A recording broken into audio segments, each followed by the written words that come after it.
Hello everyone, this is Lucas, and today I wanted to go over cooking and cooking safety in the bicycle camper or in a micro enclosure. So today I'm cooking my Knorr Sidekicks teriyaki noodles on my Thunder range. I just finished cooking it all up. I'm letting it do its little standing thing at the moment. And when you are eating or cooking in a bicycle camper, your options are kind of limited. You're not going to be able to prepare a Thanksgiving dinner in here or even a really complicated dinner in here. I've learned over the years for my father and from the last 2 years of living in a micro enclosure or truck camper or a tiny house or whatever it is, that preserved foods that are really easy to prepare are the best way to go. A lot of things I just don't buy, like milk and all that kind of stuff, I don't buy. I do buy eggs still, because for the most part, they will stay unfrozen up to about -5, but not for too long after that. So eggs work if I keep them in the bicycle camper because the temperature in here is frequently high enough that it keeps them from freezing. But for the most part, a lot of the meals that I prepare are simple. They're just a boiled meal like noodles or Kraft dinner or maybe hot dogs or something that I'm just heating up quick, maybe out of a can or, actually fresh food is the closest or best food that you can get because it requires no preparation whatsoever. But pretty much if you can't put it in a frying pan or you can't put it in a small pot, it's really not feasible to be cooking in a bicycle camper. So that's number one. Number two is gases that come off of your cooking method. So in this situation, I'm using butane. This is a Thunder range. It just takes a butane canister over here. And actually, I'm going to disengage it because I'm now done cooking. And it has a simple dial on the side here and everything else. Now, I will give a little bit of hints for Thunder ranges in the winter. Don't work unless the enclosed space you're in is warm. If these bottles get too cold, they don't work very well. And that's not a brand thing. I haven't found any that work any better than the others. And if the bottle starts off in a minus temperature because of the gas release and the frosting that happens naturally when it expels butane on the exterior of the can, if the can is already really cold, it's hard for the butane to flow properly through the system, and you will not get a big enough flame on your butane stove. So there's that. Second thing is gases that come off butane and propane. Now, as I said in here before, I use a propane torch for heat right here. And I put it in that propane holder thing right now. I got a bunch of stuff over there with wiring and stuff I got. Still working on that stuff, so I'm not utilizing it at the moment. But when I have my propane torch going in here, I know just from experience and my father and the years I've had ice fishing with him, living in a camper with him, living in a truck camper on my own, and all this other kind of stuff, how to use propane properly in an enclosed space. Now, what I've learned over the years is that you got to have a vent hole somewhere in your enclosed space that is close to your heat source if you're dealing with propane or butane. And the vent hole has to be pretty much the same size as your burner. If it's not, and it has to be somewhere very near your burner. So in this case here in the bicycle camper, this is the action space I have here.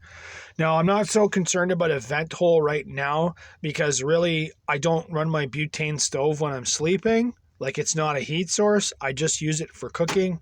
So if there is too much carbon dioxide in this space, I'm already awake while it's happening, and this is only a temporary thing.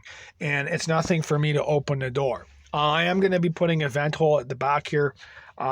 Maybe today I'll put it in, but and it's going to be a hinged vent hole so that I can open it when I'm cooking and close it when I'm not. And but for now, my door isn't sealed. My front door is not sealed at all. I have cracks all the way around, and those cracks, if I work out the surface area, work out to be actually larger than the entire burner area of my propane torch when it's in full flame. So having a propane torch going in here with everything closed up isn't a danger, but having the butane stove going is a danger. But regardless of either, I would never fall asleep with the propane torch on or the butane torch on or the butane stove on. As I said in my last videos, I use candles for when I'm sleeping, and they're just more sensitive to anything that could go wrong, and I'm not dealing with a compressed gas when I'm sleeping. So if I wake up in a flame failure with a compressed gas, it's probably going to be a lot worse of a situation than waking up to I don't know, a candle that dribbled a whole bunch of wax everywhere. As I said before, I put my candles in a gold pan, so even if they fall over, they're falling over in a metal enclosure and all that other kind of stuff. But still a hazard, but not exactly as bad a hazard as these. Candles also produce a lot of carbon dioxide. In an enclosed space, people get confused and they think it's carbon monoxide that is making them sick. Carbon monoxide only happens when there's an incomplete burn. And an incomplete burn only happens when there's a lack of oxygen. So what'll happen is that as you're burning your flammable gas in an enclosed space, you're going to do two things. You're going to produce a lot of water moisture and a lot of carbon monoxide. Now, in the bicycle camper or in my bicycle house, if you followed my build from the beginning, you'll know I built this specifically to shed moisture, and it's actually doing a pretty good job. I wanted to open up the window when I had this going today, but actually the moisture content in here didn't increase that much for me just boiling water. It actually is working very well. So there's that. The second thing you're going to produce is a lot of carbon dioxide. Now, carbon dioxide will make you sick. Atmospheric trace amounts of carbon dioxide in the atmosphere, I think, are supposed to be less than 1%. Normally, if you're burning propane or butane in an enclosed space, that number is going to raise significantly. Too much carbon dioxide will kill you. Not only that, but the more carbon dioxide you get into the atmosphere around you, the more it's going to make the flame incomplete. The more incomplete combustion you're going to get, and you're going to start producing carbon monoxide at that point. So actually, it's the carbon dioxide that will kick off the carbon monoxide, which will then kill you even quicker. So don't ever run these when you're sleeping. That's the number one thing. I run candles. Candles still produce carbon dioxide, but like I said before, candles are so finicky. If I only need 3 of them when I'm sleeping and they're in a metal enclosure, it's a lot safer than running this. So yeah, just giving you the, total deal of how it all goes. With the butane canister here is actually working pretty well. I'm surprised. This butane stove only weighs about 5 pounds, so it's ideal for this kind of setup.